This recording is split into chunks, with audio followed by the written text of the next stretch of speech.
Hi everybody and welcome back to the channel. Before we jump in, you're probably going to notice some things are a little different today. We're trying out a new voice, new background video, kind of a new format overall. We're always looking to make the content better for you guys, so I'd really appreciate it if you let me know what you think. Drop a comment, tell me if you like it, tell me if you hate it, whatever. Just be honest. Your feedback genuinely helps us figure out what works. Okay, with that out of the way, this video is a one-story video where we've got an incredible post from the subreddit Pro Revenge with 3 updates. We get the whole thing start to finish, complete with closure, and this ending is one of the most satisfying things I've ever read on Reddit. If you want to skip between the different parts of the video, just use the timestamps down below. Now let's get started. This post is from the subreddit Pro Revenge, and it's by a user we'll call OP.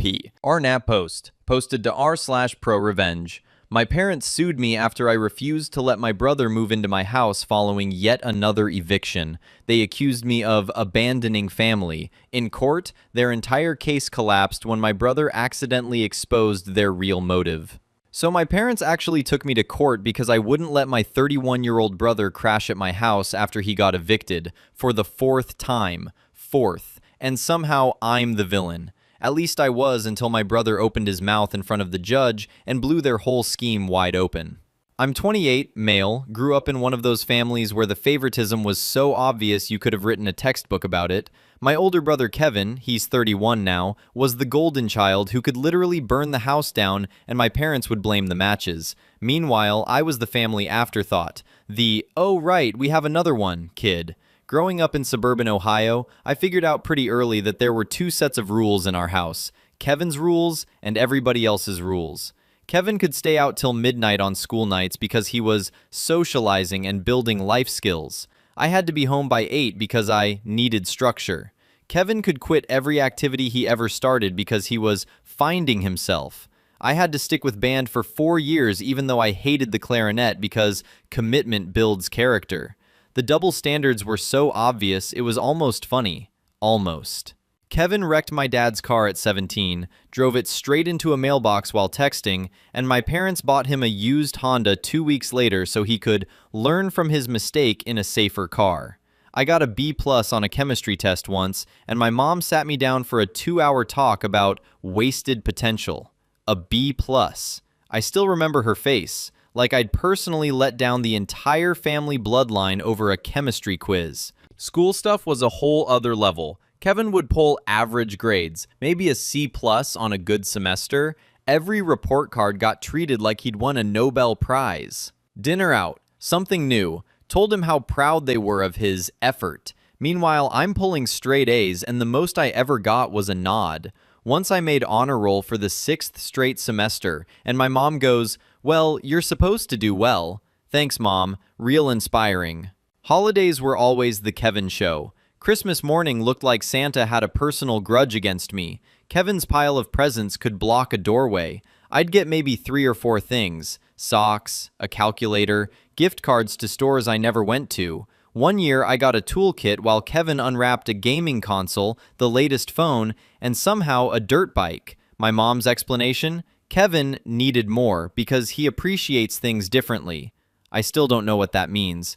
I'm pretty sure I would have appreciated a dirt bike just fine. Birthdays were the same deal. Kevin's parties were events, rented places, catered food, everybody invited. Mine were an afterthought.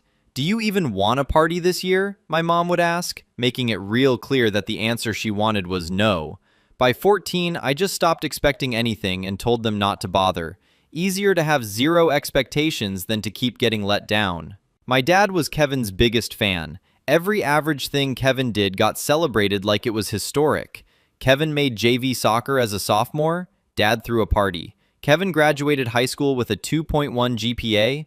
Dad cried. Actual tears.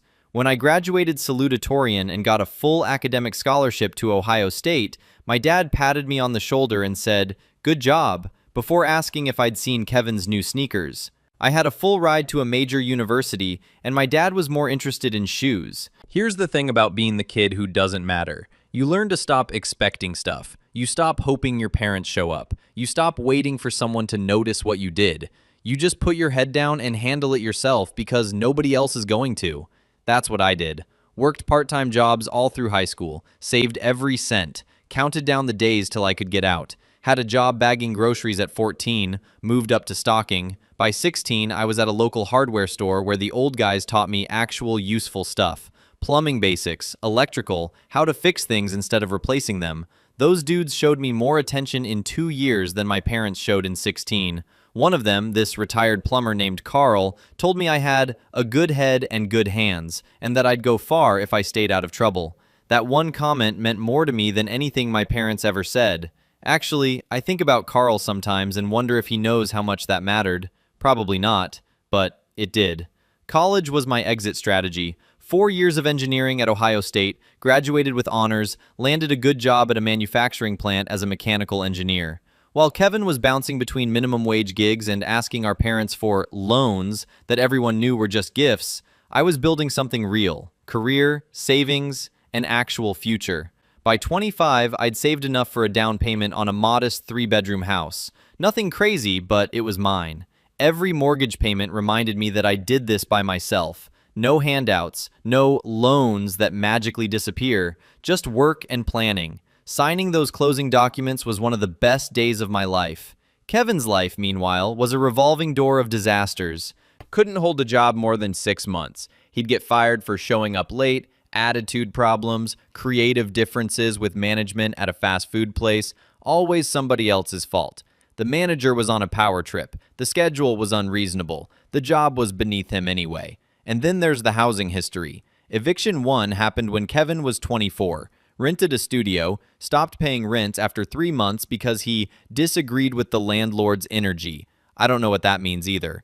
The landlord had the nerve to ask for rent on time, and Kevin thought that was aggressive. Parents paid off his back rent. He moved home. That first return lasted about 8 months. Kevin did nothing the whole time. No job search, no anything. Just gaming till 4 a.m. and sleeping till noon. Parents complained to each other about it, but never said a word to Kevin. He's recovering from a difficult experience, my mom would say.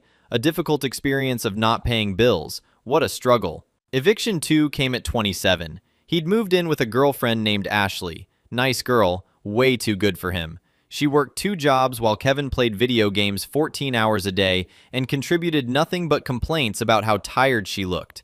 When she finally kicked him out, he owed her 3 months of utilities. Parents covered those too. Welcome home, Kevin, again. Second homecoming was worse.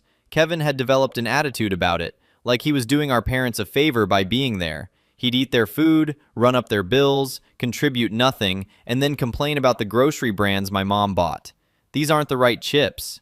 Dude, you're a freeloader. You don't get chip preferences. Eviction 3 was last year. He'd talked a buddy named Trevor into letting him stay rent-free in exchange for helping with chores. Kevin's idea of helping with chores was eating all the food and never cleaning anything. Trevor gave him 2 weeks' notice. Kevin stretched it to 2 months till the guy changed the locks while Kevin was out. Every single time, my parents acted like Kevin was some victim of bad luck. Wrong place, wrong time, the economy, anything except the obvious truth that their son was a grown man who'd never learned what a consequence felt like because they'd shielded him from every single one. After Eviction 3, Kevin moved back home. My parents were pushing late 50s, supposedly planning for retirement, and here's their 30-year-old son camped out in his childhood bedroom like nothing changed since high school. They'd call me to vent about it. Kevin's having a hard time. Kevin just needs to find his path. Kevin would thrive with the right opportunity. The opportunity Kevin needed was a wake-up call, but my parents couldn't give him that. They'd spent 3 decades making sure he never had to grow up, and now they were shocked that he hadn't. I stayed out of it, sent cards on holidays, called on birthdays, visited maybe twice a year for awkward dinners where Kevin would ask to borrow money and I'd say no. My relationship with them was polite but distant. That was fine by me. I'd made peace with who they were a long time ago. About 8 months ago, my parents dropped a bomb at one of our rare family dinners. They were selling the house, moving to a condo in Arizona, near my mom's sister, desert retirement. Sounded reasonable. They were late 50s. House was too big. Arizona made sense. I said congrats. Good plan. Then the other shoe dropped. Hard. So obviously, Kevin will need somewhere to stay. My mom said it the same way you'd mention the weather, like it was just a fact of life. We thought since you have that extra bedroom, he could move in with you temporarily, just until he gets on his feet. I almost choked on my water. My extra bedrooms were a home office where I did freelance consulting work, a side gig that brought in an extra 15 grand a year, and a guest room I used maybe 3 times a year for actual guests. Neither of those was a Kevin storage unit. That's not going to work for me. My dad did that face, the one where he can't understand why I have my own opinions about my own house. Confusion mixed with irritation. Why not? You have the space. Having space and wanting a roommate are 2 different things. Kevin and I don't have a compatible lifestyle. What I meant was, I pay my bills and shower regularly, but I was trying to be nice about it. Kevin was across from me scrolling through his phone the whole time. Like a conversation about his entire living situation didn't concern him. Let everybody else figure it out. Classic. It would only be temporary, my mom said. 6 months, maybe a year, just until Kevin saves up. 6 months to a year. Kevin had lived rent-free with our parents off and on for basically a decade and never saved a dime. Any money he got went straight to video games, delivery food, and whatever else he wanted in the moment. The idea that he'd suddenly develop financial discipline at my house was insane. I'm sorry, but no. I'm not in a position to take on a roommate. Corporate speak, because direct honesty with my parents just starts arguments. The dinner got weird after that. They kept coming at it from different angles. Kevin could be a positive influence on... Wait, no. I could be a positive influence on Kevin. He could help around the house. The mental picture of Kevin helping around my house was honestly hilarious. This was a guy who once went 3 weeks without doing laundry because he kept forgetting. He'd help around my house the way a tornado helps a trailer park. I held firm. No. When I left that night, my parents looked at me like I'd betrayed them. Kevin shrugged and went back to his phone. Typical. My parents moved to Arizona about 4 months ago. They found Kevin an apartment near their old house and paid first 3 months rent plus security deposit. A going away present. A final helping hand. You can guess what happened. Kevin lasted 2.5 months, got evicted for noise complaints, property damage, and not paying rent once the prepaid months ran out. He'd been having loud people over multiple nights a week, keeping neighbors up till 3 a.m. He put a hole in the bathroom wall, claimed it was already weak, and he'd barely touched it. Landlord had photos showing a fist-sized hole that definitely wasn't there at move-in. Eviction number 4. My parents called me the day it happened. Mom was practically hysterical. Kevin had nowhere to go. He'd end up on the streets. Dad grabbed the phone and used his serious voice, the one he thinks sounds commanding, but really just sounds like he's constipated. You need to let Kevin stay with you. Not asked. Told. No. He's your brother. He's family. This is what family does. Family doesn't mean I have to let someone move into my house against my will. Kevin is 31. He needs to figure out his own situation. Mom took the phone back. How can you be so cold? After everything we've done for you. That one almost made me laugh. Everything they'd done for me. I could count it on one hand, and most of the fingers would stay down. The call turned into guilt trips and accusations. I was abandoning family. I was punishing Kevin for making mistakes. Like 4 evictions and trashed apartments were just little whoopsies that happened to everyone. I told them my answer was final, ended the call, and blocked their numbers for 48 hours because I needed a break. Over the next few weeks, they sent everybody after me. Relatives I hadn't talked to in years suddenly calling to tell me how disappointed they were. My aunt texted me a Bible verse about brotherly love. Some cousin I'd met maybe twice tried to friend me on social media to keep the guilt campaign going. Even my grandma called, and I actually love her, to gently suggest family helps family. I told her the full story and she seemed to get it, even if she still wanted me to keep my heart open.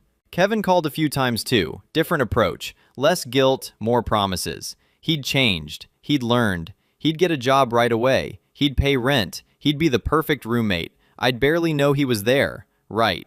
The guy who can't keep a job 6 months was going to transform into a model citizen. Sure. I said no. Every time. My house, my decision. Edit. People asking why I don't just let him stay one night.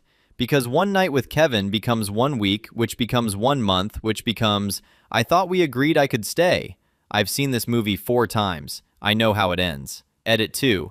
Yeah, my relationship with my parents has pretty much always been like this. I stopped expecting things from them a long time ago. It sounds sad when I type it out, but honestly, it's just how it is. So OP said no and thought that would be the end of it. But his parents weren't done, not even close.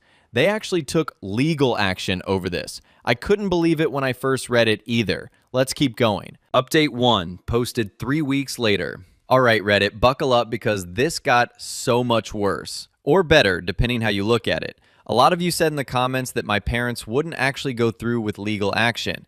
You were wrong. These people are committed to the delusion. For the new people, parents moved to Arizona, wanted me to take in my 31-year-old brother who's been evicted 4 times. I said no. They sent the entire extended family after me. That was the original post. Here's what happened after. About 6 weeks ago, I got a letter in the mail that made me laugh out loud. From a law office I'd never heard of, informing me that my parents were considering legal action against me for, and I'm reading this word for word, familial abandonment and breach of implied familial duty. I read it 3 times to make sure I wasn't losing my mind.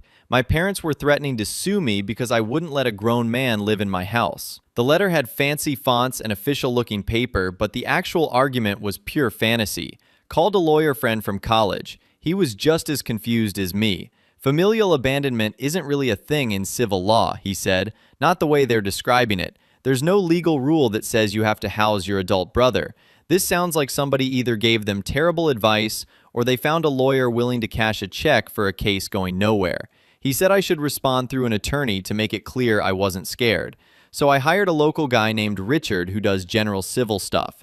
Richard sent back a letter that basically said, there's no legal basis for any of this and any lawsuit would be frivolous. I figured that'd kill it. Normal people would read that and back off. My parents are not normal people. 2 weeks later, I got served. Actual court papers. My parents were suing me for $50,000 in damages for intentional infliction of emotional distress and negligent failure to provide familial support.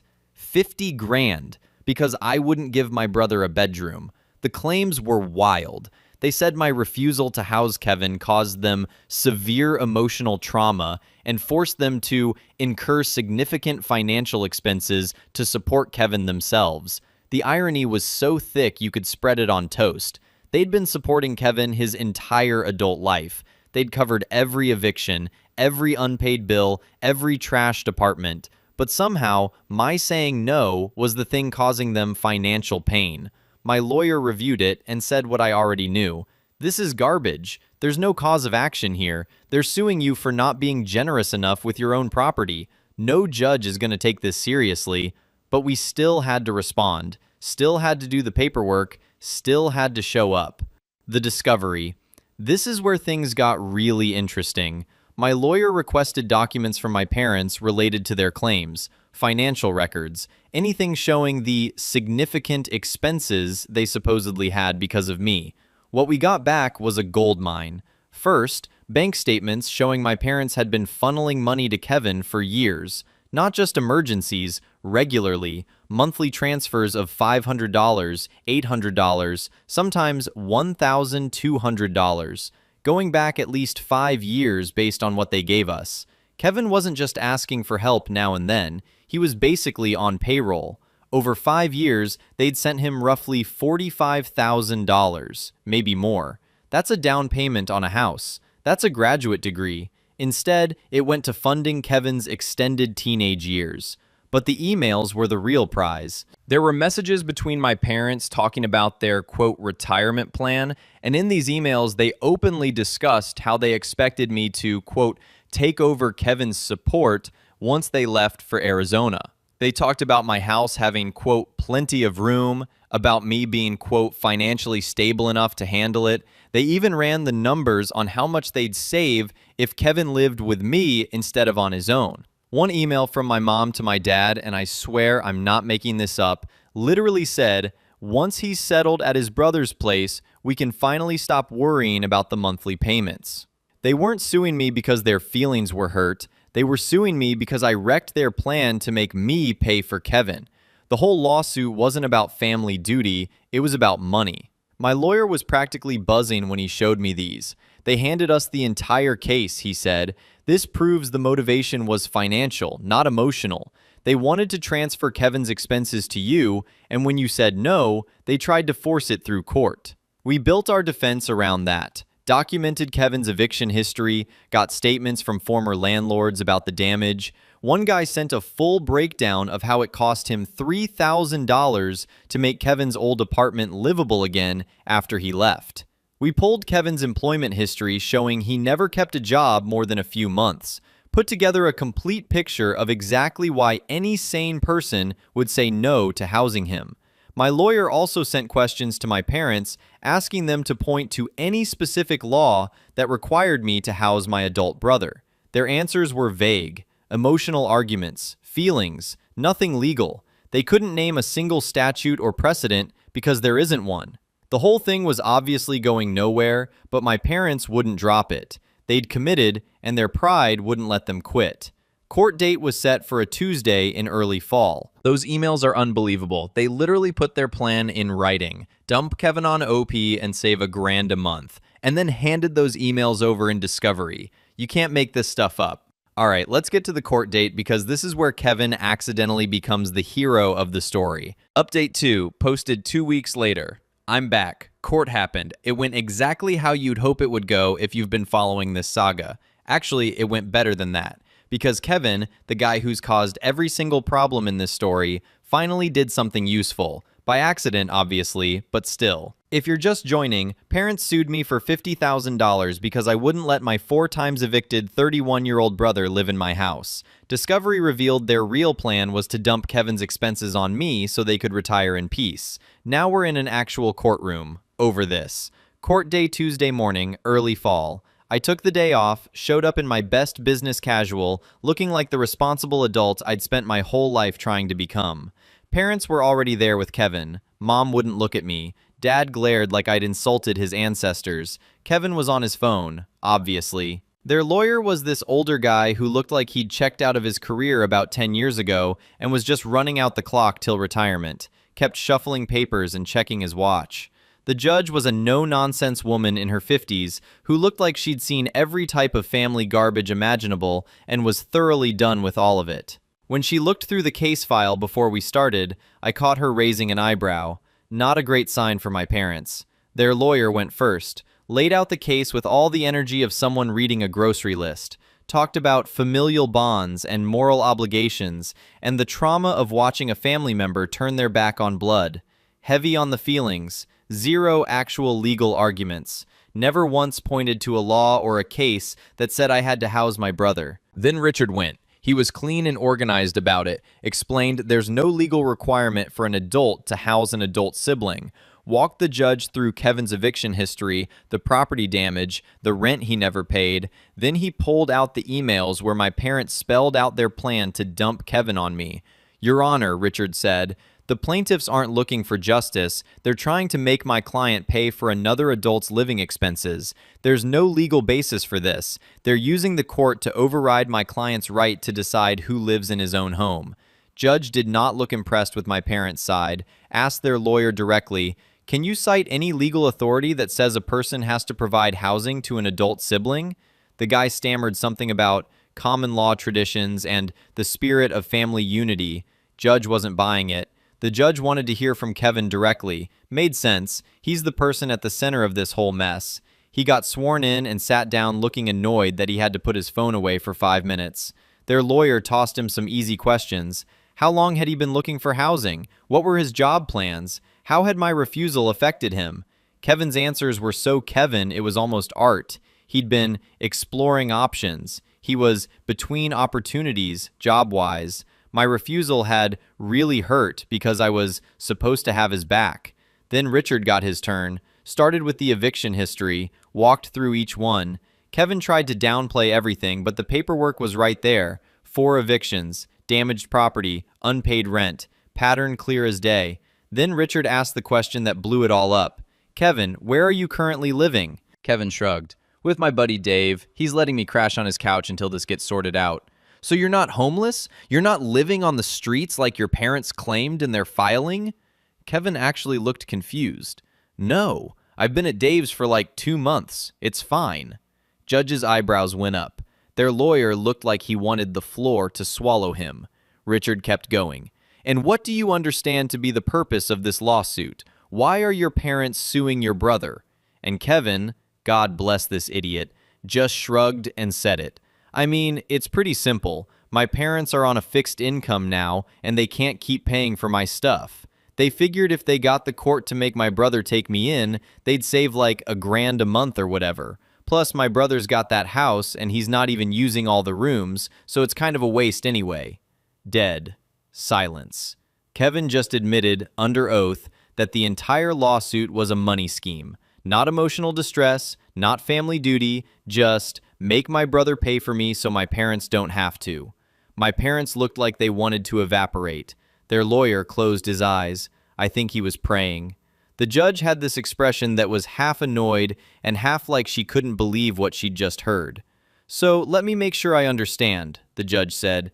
Your parents filed this lawsuit because they wanted to save money by having your brother cover your living expenses. Kevin nodded, like it was totally normal. Yeah, pretty much. They said they couldn't afford to keep helping me, and my brother had plenty of money to take over. Something about fair share of the family burden or whatever. I could have hugged him.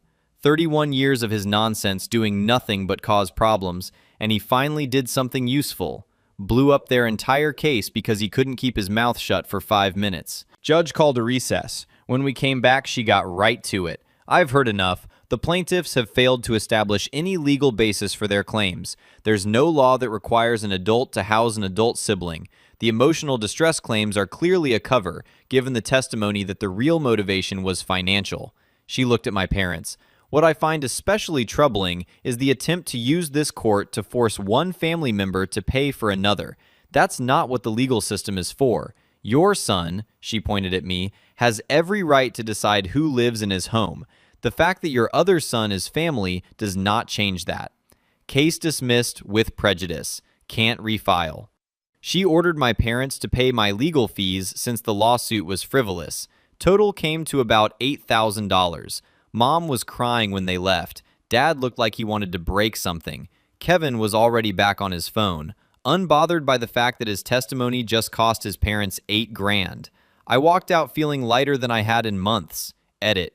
People asking if Kevin did it on purpose to sabotage them.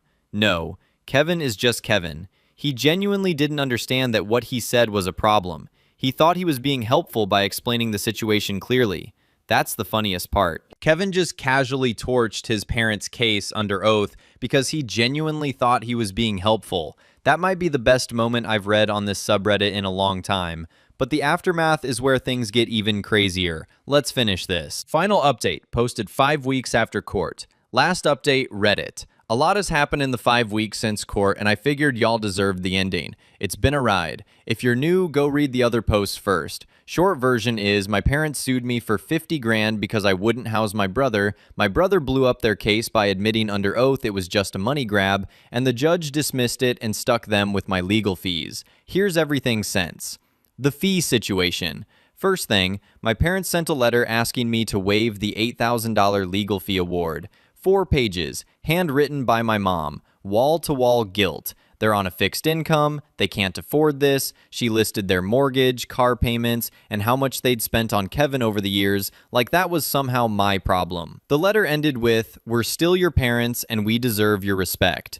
I didn't respond, sent it straight to Richard. He wrote back a formal response. Judgment stands, payment expected within 30 days. They missed the deadline, didn't pay a dime. Richard filed a motion to enforce. Court granted it. They now have a garnishment order on my dad's pension, about $450 a month automatically taken out until the $8,000 is covered. My mom called screaming about how I was stealing from their retirement. I had to hold the phone away from my ear. Called me ungrateful, called me cold, said I was destroying the family. I waited till she stopped to breathe and reminded her she could have avoided all of this by not suing me. She hung up. Kevin gets kicked out again. Kevin got booted from Dave's place. Lasted almost 3 months, which is actually his personal best, so congrats, I guess. Dave found out about the eviction history from somebody who knew somebody at the courthouse. Gave Kevin a week. Kevin called me asking for just a few nights while he figured things out. I said no. He called me a bunch of names and hung up. Then Kevin showed up at my house, just appeared on my doorstep last Tuesday around 9 p.m. with a duffel bag, looking pathetic and wet from the rain. Said he had nowhere else to go. Dave kicked him out. Parents were in Arizona. He'd even tried calling Ashley, the ex-girlfriend, and she laughed and hung up on him. I stood in the doorway and told him it wasn't my problem. He started yelling, called me every name he could think of, said I was supposed to be his brother, said blood was supposed to mean something, said I owed him because I got all the good genes and had it easy. That last part almost made me laugh. A neighbor poked his head out to see what was happening. I waved to let him know we were fine. Kevin noticed and lowered his voice, but his face was still red. He switched to begging, said he'd sleep on the porch, just needed one night. He'd be gone by morning. I said no and closed the door. He started banging on it. I called the non-emergency police line to document it. He must have seen me through the window because he grabbed his bag and took off before they showed up. The officer took my statement and suggested a doorbell camera. Ordered one that night. Mom and Dad fly back. My parents flew back from Arizona. They're staying at a motel near their old house, trying to help Kevin get on his feet. My mom called to tell me this like I was supposed to feel guilty about it. I asked how the retirement condo was going. She said they might have to sell it to cover Kevin's expenses. I said that sounded like a personal problem. She called me heartless and hung up. The intervention. Last weekend, Saturday morning, I was getting ready for work when I heard the doorbell. Looked at the camera. All three of them standing on my porch. Parents plus Kevin. They'd driven all night from their motel. My dad was holding a folder. My mom had mascara streaked down her face. Kevin looked annoyed to be awake before noon. I stepped outside and closed the door behind me. Wasn't letting them in. Pointed out the Ring doorbell was recording everything. My dad went into a speech he'd clearly practiced in the car. Family, responsibility, blood thicker than water, how I was tearing everybody apart with my selfishness. He had papers showing their financial situation, bank statements, bills, spreadsheets of what they'd spent on Kevin. He wanted me to see how much they'd sacrificed. Said if I just let Kevin stay 6 months, maybe a year, they could save the condo. They could retire in peace. My mom jumped in between sobs. How she carried me for 9 months. How she stayed up when I was sick as a kid. How she drove me to school. Making it sound like basic parenting was some kind of extraordinary favor I owed her forever. Kevin stood behind them scrolling through his phone, completely checked out of the conversation about his own future. I let them go. Took about 10 minutes. Didn't interrupt once. Then I asked one question. Did you bring any documents showing what you sacrificed for me? My dad opened his mouth, closed it, looked at my mom. She looked at the ground. Kevin actually laughed. Dude, seriously? I kept my eyes on my parents. I told them this was the last time we were having this conversation. I wasn't going to house Kevin. I wasn't going to fund him. I wasn't going to bail him out. Ever. If they wanted to keep enabling a 31-year-old man who couldn't hold a job or pay rent, that was on them. But it wasn't going to be my problem. Not through guilt. Not through games. And definitely not through the legal system again. My mom started doing the heaving sobs, the ones that used to wreck me when I was a kid.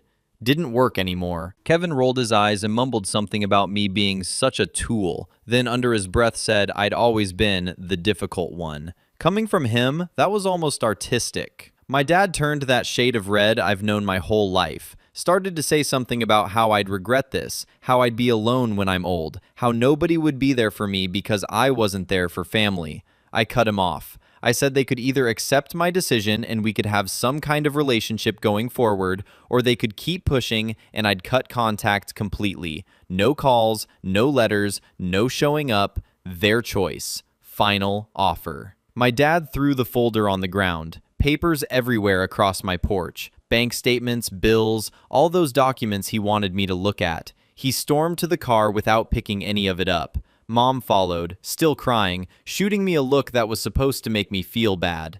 Kevin flipped me off and walked away, already on his phone before he made it to the car. They peeled out of my driveway like they were in an action movie. I picked up the folder and all the papers, went inside, put the whole thing in the recycling bin without reading a single page. That was 5 days ago. Haven't heard from any of them since. My house is quiet, savings are good. The promotion I got, senior engineer, 15% raise, starts next month. I found out about it the same day Kevin got kicked out of Dave's place. Sometimes the timing just works out.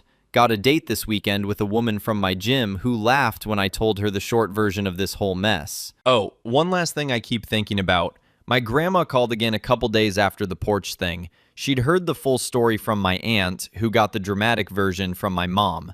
Grandma wanted my side. I told her everything. The emails where they planned to dump Kevin on me, the lawsuit, Kevin's testimony, all of it. She was quiet for a really long time. Then she said she was disappointed in my dad for how he'd raised Kevin and how he'd treated me. Said she'd tried to warn them years ago about the enabling. Nobody listened. That conversation meant a lot, honestly. Still thinking about it. Anyway, life's good. Edit. Yeah, I know blood is thicker than water, and the full original quote actually means the opposite of how people use it. I've heard that about 40 times in the comments. You're all correct. You're also all saying the exact same thing, but I appreciate it. Edit 2. People asking about the date? Went great. She thinks the doorbell camera story is hilarious. Second date's already planned. Not jinxing it though, so that's all you're getting. And that is where this story ends, folks. What an absolute ride. OP, if you're out there, you handled this perfectly, and I hope the date went well. So if you enjoyed today's story, and I certainly enjoyed reading it to you, go ahead and give the video a like. Don't forget to subscribe if you haven't already, and all the relevant links are in the description below.